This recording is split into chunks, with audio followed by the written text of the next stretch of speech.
is board connection reports. And as you'll all recall, can you hear me? Yes? Okay. Last month we sorted out each of us would be a connection to one of the schools in the district. So I'm going to ask board members at this time if you have a report for your school and you would like to share it, this is the time to do that. So who would like to start? Sarah will start. We go in order. I'm reporting for Ash Creek Elementary School, the Eagles. I'm excited to be the representative board member for Ash Creek Elementary for the 2010-2011 school year. One of my favorite things about Ash Creek is the feeling we are one big family. When you walk in the door, there's always a teacher or staff member with a smile to greet you. It makes going to school fun for local children and their families. It was fun to be invited to the teacher-staff meeting on October 19th. I participated in a little in some of the goal planning, or listened with interest to all of the great ideas that were processed through at our table. There's so many valuable projects and goals that are being worked on. Our Ash Creek teachers are working incredibly hard to make sure our kids have the best possible education, and I would like to thank them for the invitation and for all of their hard work. As a parent, I'm always trying to keep up with what's happening at the school. Thanks to Ms. Jill Love and the Parent Club on Facebook, I'm in the know.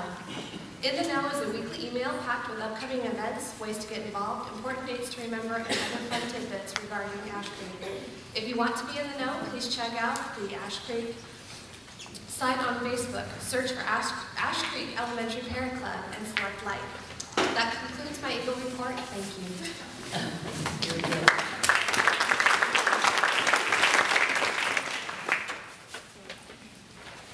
Are you going to? Okay. With that look, I'm assuming that's a yes. I have the privilege of having Monmouth Elementary School. And I came and met with Dory and had a little conversation about what my involvement might look like at the school, and got to walk around a little and remember what it was like when my child was there. I came back and worked at the school jogathon. I helped out with a little kindergarten class who got to go out and run with the big kids, and was very excited. I will hopefully be coming back to work at the Fall Carnival next month. And I look forward to being in constant contact and helping wherever you can use me. Thanks, Dory.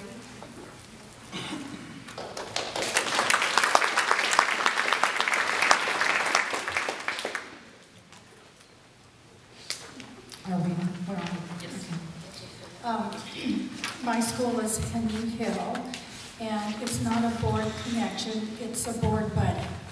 Sharon told me that we're board buddies, so I like that word better. I too had the opportunity to meet with the PBIS group, and it was great really to see how the teachers are working really so hard to help our children. There was a Homework Heroes recognition luncheon, which I was not able to attend, but the students who had completed their homework got to have lunch and sit at specially decorated tables, and they were served by their teachers, and they were serenaded by Mr. Baker on his viola. So I'm sure that was a great time. We had a jogathon too. Mother Nature cooperated. It was a great day, had great participation. Had some lovely little young ladies. One of them said, "I'm sweating." And she had run like 16 laps or something, so she wasn't that sweaty. It was a really great fun thing. We raised over $2,000.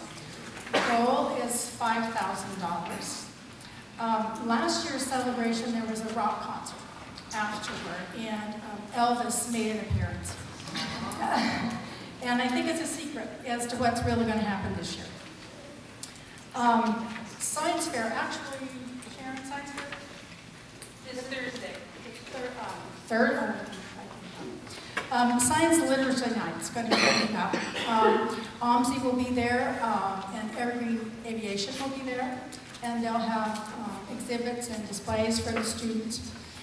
In addition, students who are homework heroes have made their own paper airplanes, and I think they've had fly-offs, or they're maybe going to have fly-offs. And some of the top planes are going to be displayed there. So that'll be really fun. And now I'm going to do a show and tell thing. I know this is really serious stuff we're doing, but I stepped in one of the classrooms before the jog-a-thon, and I happened to be there in time for show and tell. And I realized how really important that is to young people, so I'm going to do a show and tell here.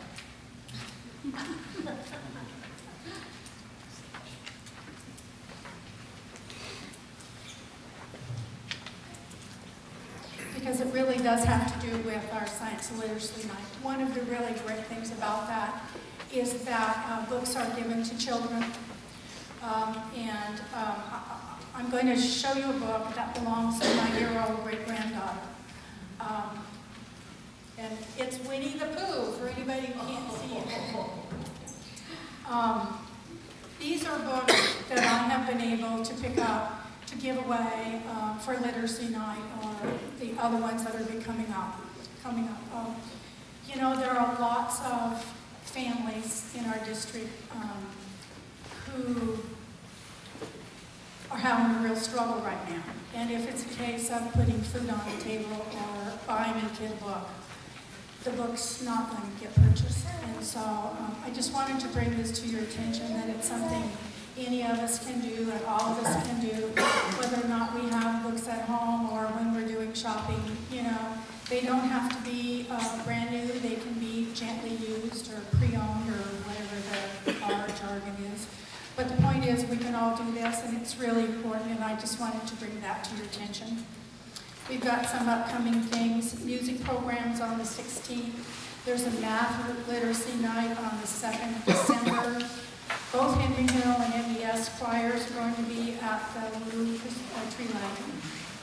And then Henry Hill and MES are also going to be the Capitol Rotunda on December 8th, I believe. And then the Parent Teacher Club is on the 9th. Again, I plan to attend that.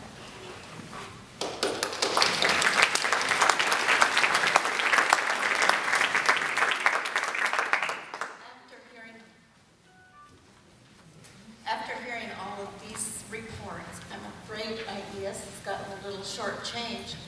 I was busy preparing for a vacation, so I stopped in briefly. It always feels like home when I walk in there after spending 30 years there. I met with Mr. Tillery. We talked about the kids mostly and how the staff is making the best of the changes with their main focus on the kids. And it's just always a good feeling to know that they're focused and they are there for the kids. And I'm starting to read with SMART.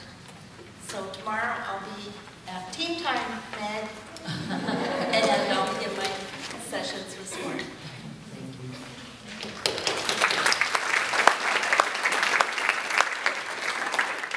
Well, I haven't done quite as much either with Central Smithfield Ballot area. I've been out of town for most of the month of October, but I did meet with the administrators last week.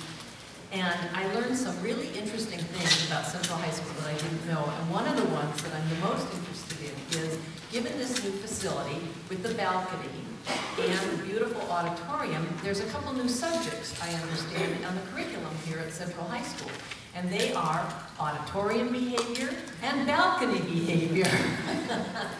I'm really thrilled to hear that Mr. Witt has been doing some teaching of the appropriate kind of behavior for when you're in an auditorium and how that's different from when you're in the stadium or a football game, because it really is different.